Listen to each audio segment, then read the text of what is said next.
Okay, the Corgi Bedford Mobile Oil Tanker. This is just a quick intro. As you can see, she is in pretty good structural condition, but the paint is pretty horrendous. Someone's painted it green. Other than that though, it's in good nick. So no real challenges here. The only things I'm going to have to really just focus on is rebluing the tin base plate, which should be easy, and replicating these rivet heads once I drill them out. And I will show you, once I actually get to it, how I'll do it. And just note there's a little pinhole there, which is going to be great for locating the drill on most of them. Oh, yeah, there's enough there on that one. So yeah, this video is more for me to remember what these rivet heads look like when I duplicate them, when I pull it apart. And as for paint, that's the grey Vallejo paint straight out of the bottle, so it's too light. So I'll darken that. Maybe I'll try a little bit of black, but maybe even a little bit of light blue in it. It's almost like a duck egg. But hopefully on the other side of this, or somewhere on this, there'll be some paint remaining once I strip it, if I do it carefully. Might be able to just flake a bit off to help colour match it. And the red, well, no surprises really. It's the same red as the Morehouse's van. So that's RLM 23. Perfect. So let's get into it. Get these rivets out and see what we've got underneath. See how the clear parts look. Looks all just covered in paint, but you never know. Could be a crack or something hiding in there. But I'm quite curious to see how all this goes together. You'll notice that on the prime mover, on the trailer hitch, it's a little captive towing pintle. Floats around, moves around. I'm not sure if that's how it's supposed to be, or that's from years of abuse. So yeah, it's going to be interesting once it's all apart, so let's do that. Alright, it's apart, and for the first time since, what, 50s, 60s, here it is. Well, there you go. That's how they give that towing connection a bit of wobble. There is in there a tyre with a ball joint type fitting, so it doesn't fit all the way through, but it can if you just push it. There you go. Mint, never ever driven on tyre. How's that? Very cool. And the base plate. Hang on.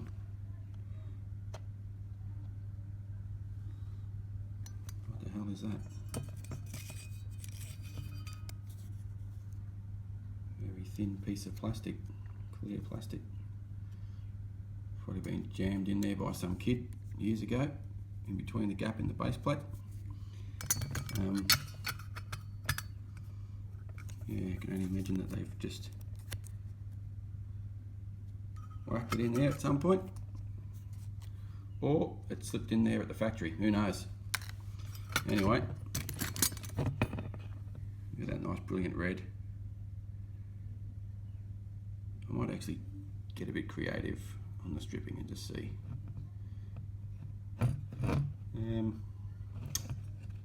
Posts, one of the posts is a little bit bent. I'll just give that a little bit of a tap with my little hammer, little jeweler's hammer. I'll just whack him back straight, gently, and then drill those posts to take a little rivet. Yeah, so no real big surprises other than, of course, that tyre there. That's fascinating. 0 miles. I'll be able to use that to oh, it's actually a different tyre as well, isn't it? Yeah, much bigger.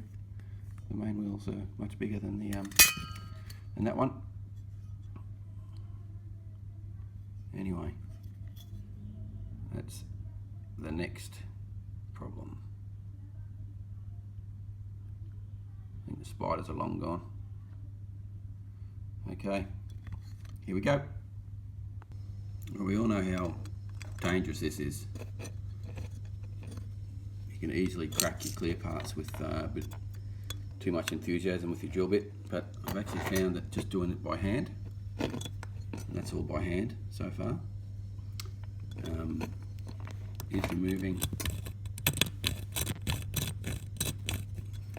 enough metal for it to be effective. So it's much gentler, and you can control just how much pressure, a lot easier to see how much metal's coming off.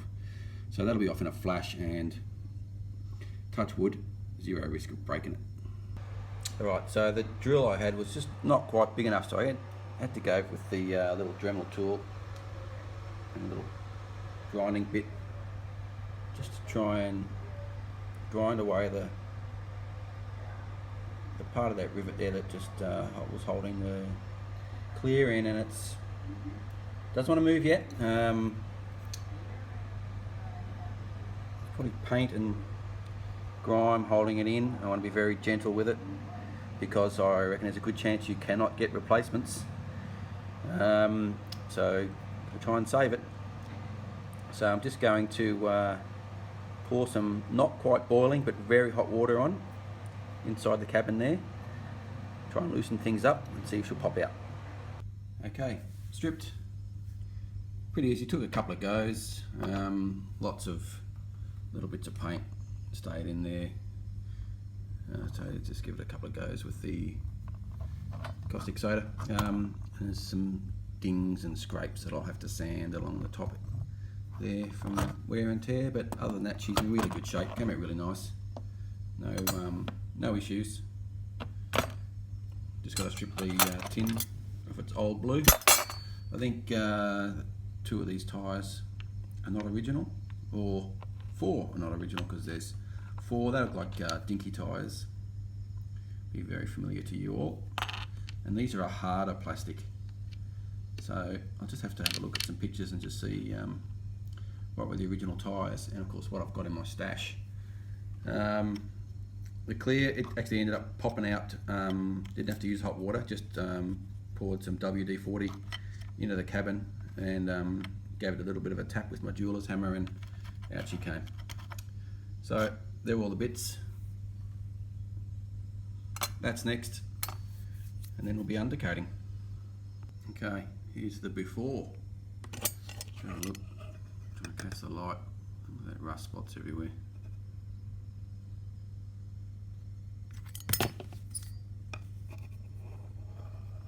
Marginally better, no, actually not. So anyway, that's the before. I'm going to get into it now, polish it, and then re-blue it. Okay, just going to start the stripping of the base plate now. It's actually come out pretty good, just with a bit of buff with the wire wheel. Yeah, you could throw that straight back in. I'll just get a bit of better light so you can see. It's not too bad. But I'm not happy with not too bad. I'd like to just see how good this will come up if I strip the blue and re-blue it. It's a good test. So I've colour coded my little brushes so I don't mix them up in future, because you obviously wouldn't want to try and blue in future with the same brush that you use to remove blue. So cleaner degreaser, white for clean, rust remover, red for rust, and that's blue, believe it or not, for gun blue. So we'll give it a go. Starting there, working across, see how this comes up. Watch this space.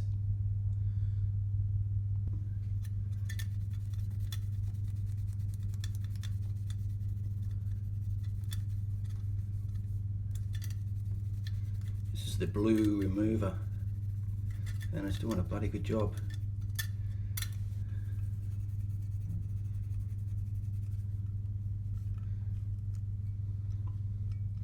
Apologies for the light.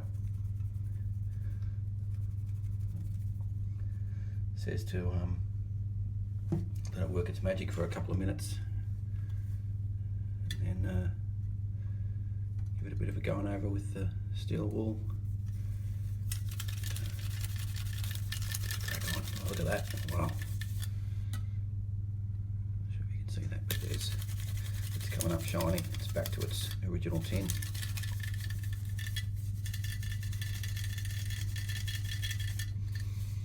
Amazing. I'll give you a better look in a second to get it in some better light. Okay, there it is.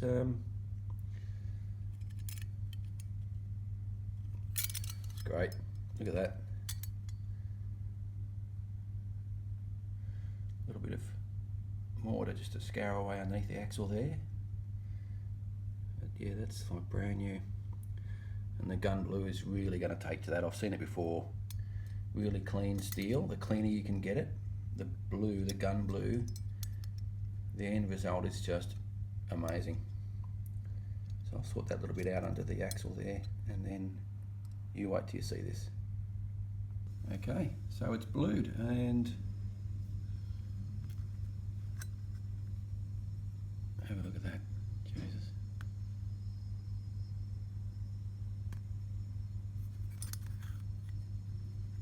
Sides. Just be very careful when you polish the blue. You do have to polish it once it's been applied, and you rinse it off with water. The pack does say use really fine steel wool. You just have to be so gentle because you can easily take the blue back off. So just use a cloth.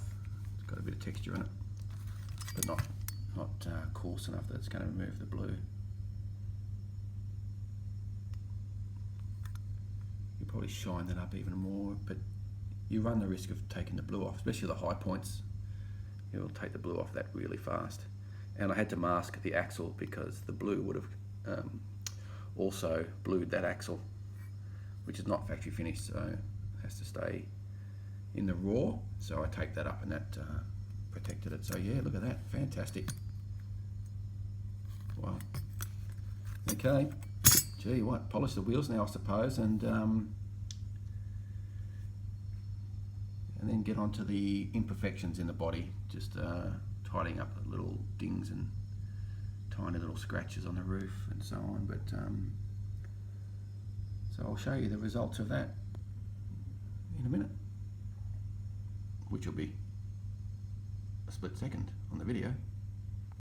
All right, still going, but geez, we're in the danger zone now because these mud guards are rear mud guards. See how the very back, they are bent forward towards the front of the cabin. They're supposed to be at right angles to the chassis, and this one here is a lot worse.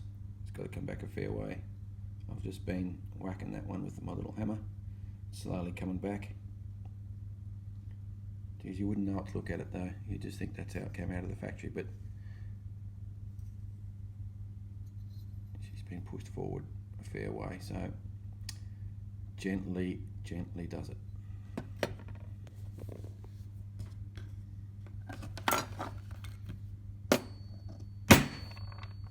Okay, done it. In the end I just used the pliers, bit of cloth over the edge of the mudguard and just slowly bent it back straight.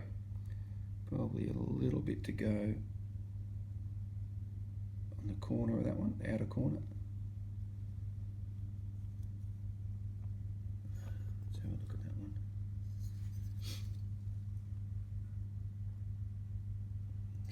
quite straight, is it? But yeah, as you can see, they're almost there. Still going. I tell you, this thing has had more hits than the Beetles. There's little dings everywhere in this thing. It's some would have been from casting, but as you saw from the start, it had a good life, well played with.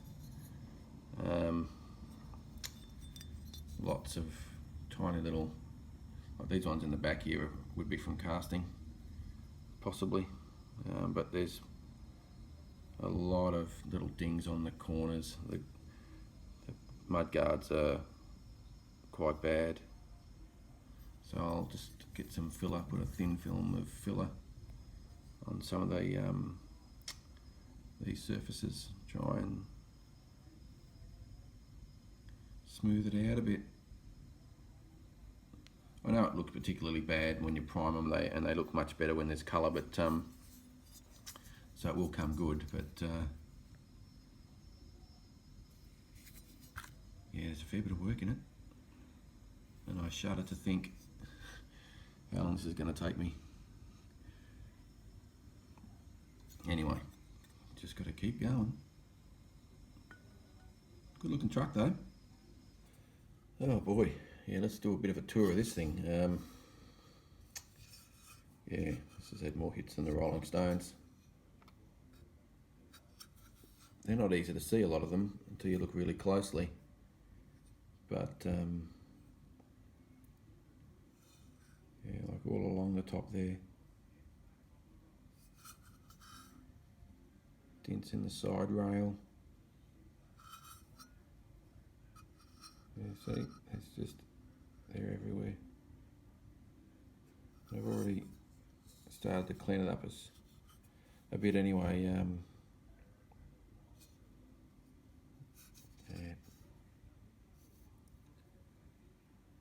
She's had a life, and there's another ding. I had to straighten out, I think it was, yeah, that corner right there, it had a whack. Needs to come out just maybe a little bit more, maybe not, I don't know. Pretty close. Yeah.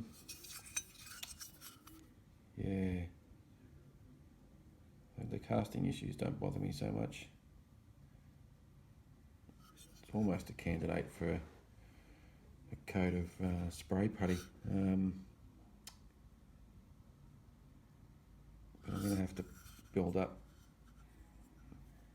this rail here, because of the variety of depth of all the dings and whacks in it. If you try and just file it straight, you know, file it down to the deepest dent, and you can end up taking quite a bit of material off, and it won't look the same as the original. And you'll be able to see, you know, if you don't get it right, you don't get it level, it'll stick out like the dog's proverbial. So there's a bit of work there, and I sort of anticipated that there'd be a lot of work on the back of this along here. Like, you run your fingernail along here and it's like the bottom of a Pakistani's old boot. It's really just worn out, rough as buggery. So a lot of work here, yeah, even along the front. What would have been a ladder. Yeah. So a bit of putty, and yeah, that's more work than I really want to, but it's not a very common model actually, so it is deserving of a good resto. So, and it's I'm sure you'll agree, when it's finished, because of its size, it's a big model, it'll look spectacular. So I really need to do it justice. I'm not going to chicken out. There's even some dings in the side of the fuel tank as well. So lots to do, lots to do. Yeah, I'll report back in a nanosecond. Okay, all primed up. Looking really nice. It's come out really good. A lot of prep work, especially in the tanker portion. Built up the edges with filler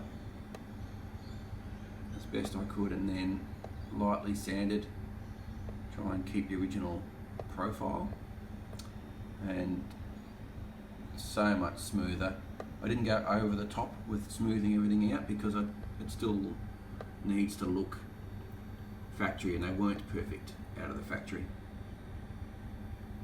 But yeah, she's really good, and I'll have paint on it tomorrow, which will be in a few seconds for you. But trimmed all the edges around the bottom of the tanker, just tidied everything up. That back, the casting was quite poor along the back bumper there, and those guards have come out really good, and they were just a pitted mess. Now they're quite smooth and really good. Yeah. Sorry about the funky light.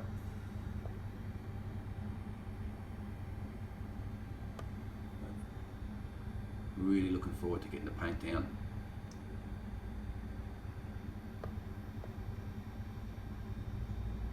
I'll make a good bookend for that. Okay, very happy so far. So the base is obviously done, and I've cleared the cabin. It's nice. No major issues, and the paint would be as good as the factory, maybe a little bit better actually. So that's great. And the base is done on the tanker body itself, and I've just done the silver along the top there, just the tiniest bit of peel where the tape was, and I use very thin pinstriping type tape for just down the side, and then just masked up and used tissue paper for the rest of it to hide the rest of the body. Two different types of silver paint I've seen on these tankers. So there's this type where the entire top is silver, and in another variant each hatch and grill is picked out in silver, with the base being red. I didn't actually discover that until I'd already painted the body red, and when I painted the body red I didn't paint red along here, so I was really left with no choice but to do the whole top silver. So yeah, it's come out really nice. Bit of polishing to go. Bugs landed on the top of the cabin there. But no, she's looking really good. Geez, what's next? Probably paint the grille of the truck, and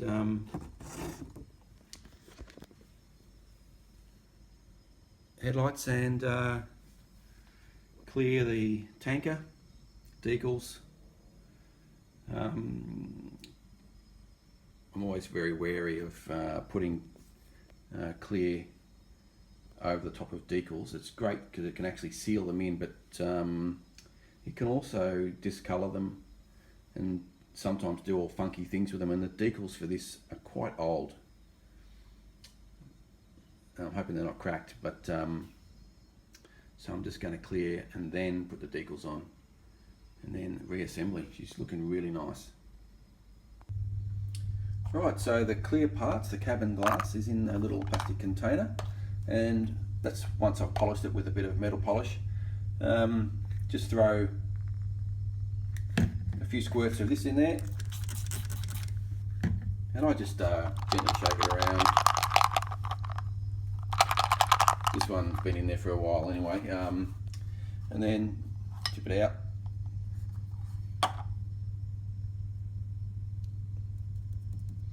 let it sit there, and I just leave it for however long. Don't worry about the colour, because the colour disappears, and this colour would only be added to this product so that you don't drink it and mistake it for water. So yeah, I'll show you that in a little bit. Okay, here we are about a half hour later. Don't even have to wait that long. And there she is.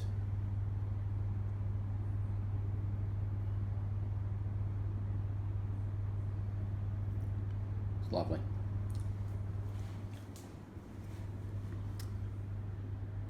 We're down to the last few steps now. Alright, critical stage. I'm going to spray the grill because it's such a large area. It's pretty obvious that it'll be done by brush if I did it that way, and I don't really want that. I want it to look like it left the factory. So there's a number of variations on how it's been masked to on the various trucks out there, because they had a milk truck. There was, I think, a Shell tanker as well. And there's variations on how the fronts were painted, but all the Mobil Oil ones seem to be painted silver in the red parts you can see that are exposed. And also, if you notice on the bumper bar there, I've left a gap on both sides. Well, that one's closed a bit, I'll have to open that. That's because on the factory paint job, the silver was sort of feathered off into the red on the edge of the bumper, so I want to replicate that as well. So here we go. This is pretty risky, and I'm always scared of putting tape on these things. Okay, fingers crossed. Alright, this is literally just a few seconds after that last video, and you can see there I've got the it's feathered just a little bit at the bottom of at the very edge of the bumper bar there. That's great, but over there it's a straight edge, which is a bit unfortunate. But the rest of the grill, there's a little bit of over the edge just at the top of the grill there, but I'll fix that up. And in actual fact, it's probably with its minor flaws, probably closest to the factory look as it is right there. So I'll have a think about doing anything with it, because it looks great. Nothing went wrong, and as you know, the silver finishes on the grills of these were always a bit how's your father, so this might actually be spot on.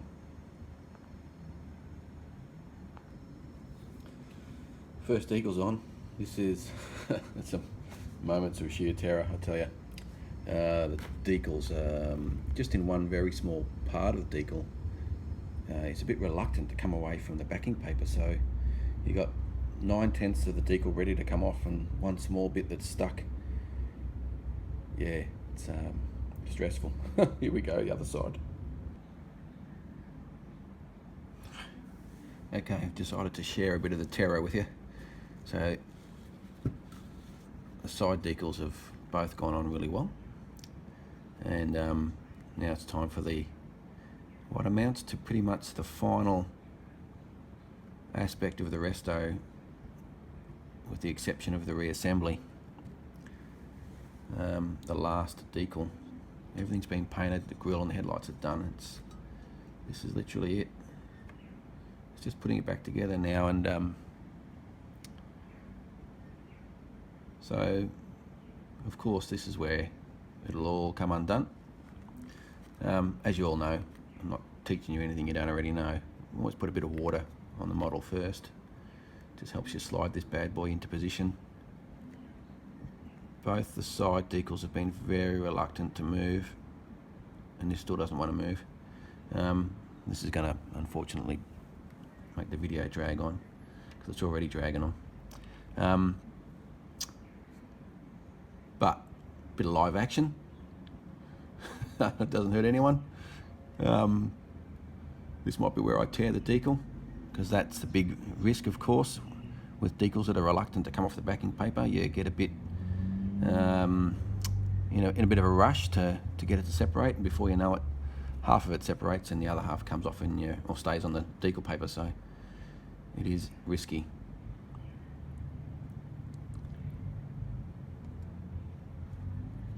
we there yet? A little bit of budging on the right hand side, but not on the left, and this is what the other decals did as well. There was just one small pinprick that just held on. You're going to be so gentle with them. The suspense must be killing you.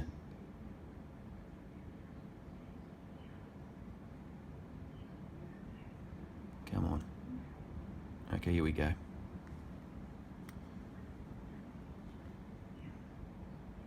Just get it on near enough, it's good enough, and then of course it's all done by calibrated eyeball.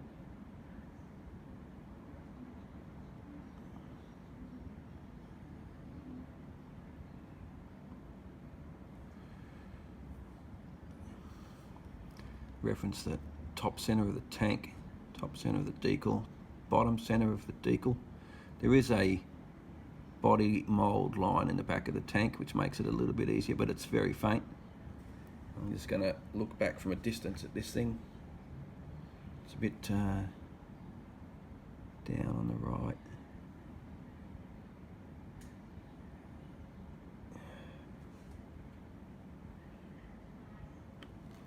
I don't know, what do you think?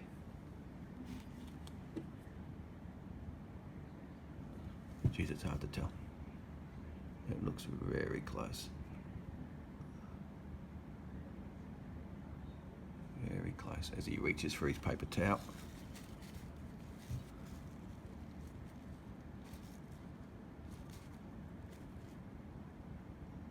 I put so much time into this thing. If I was to make a mistake now and leave a permanent reminder of a mistake I made, it would really eat at me, and I'd probably throw the model out the window.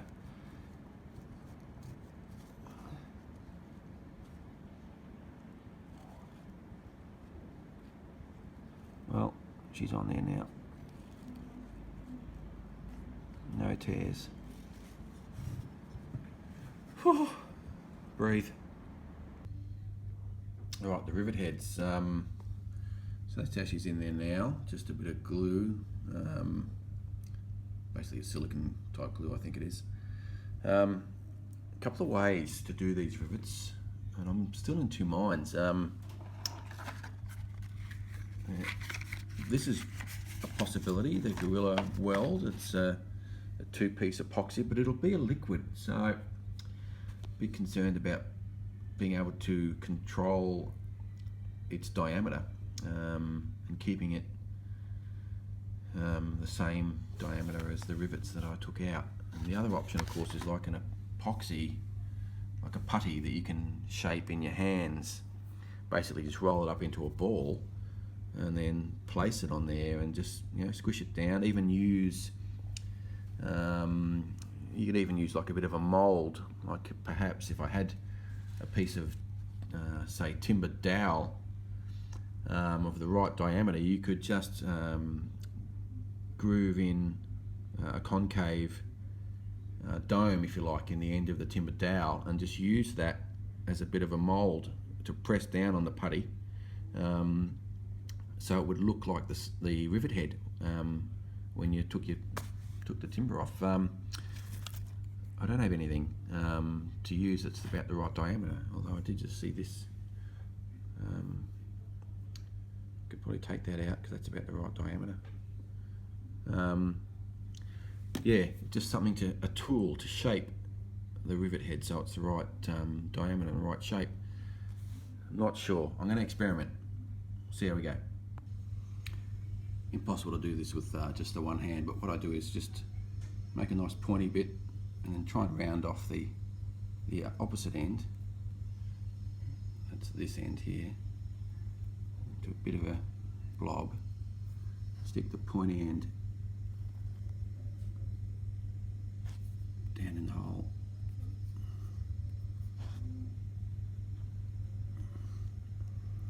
And then squish it in and then shape it. Okay, the end result. I think some of these might be a bit too big. not sure, but they're closer. Have to paint them grey, and that one there, peeled a bit of the paint off the base. If I can touch that up. So yeah, that's essentially how to do it, and I use the two-piece putty. Maybe I should have gone the Gorilla World, I don't know. Oh well, we'll paint it up, paint those rivets up once it's dried, and stick it on its wheels, upright.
So here it is, finished.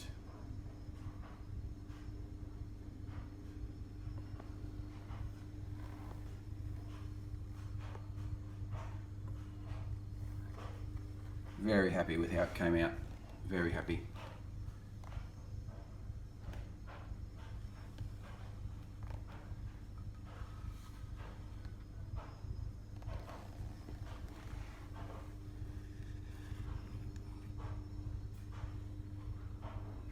Really, really nice. And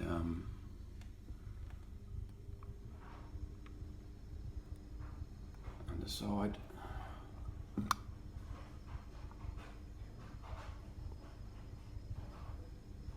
re-blued the base plate. Here's my fake rivets. The duck egg base plate on the chassis, and the decals came out really good.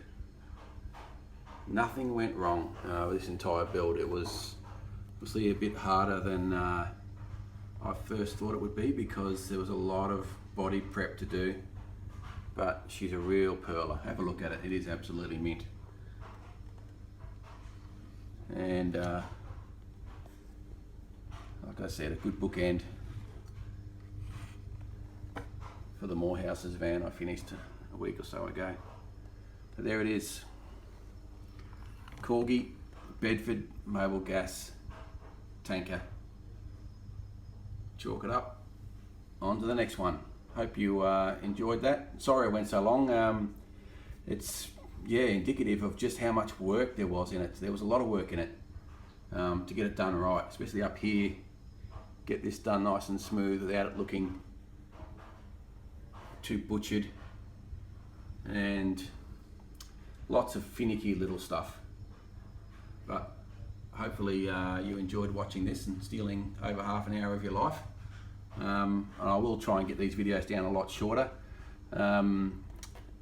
But yeah, like and subscribe. Any questions, any comments, feel free. I'm not sure what'll be next. Maybe something a bit smaller. Until then, thanks very much for watching.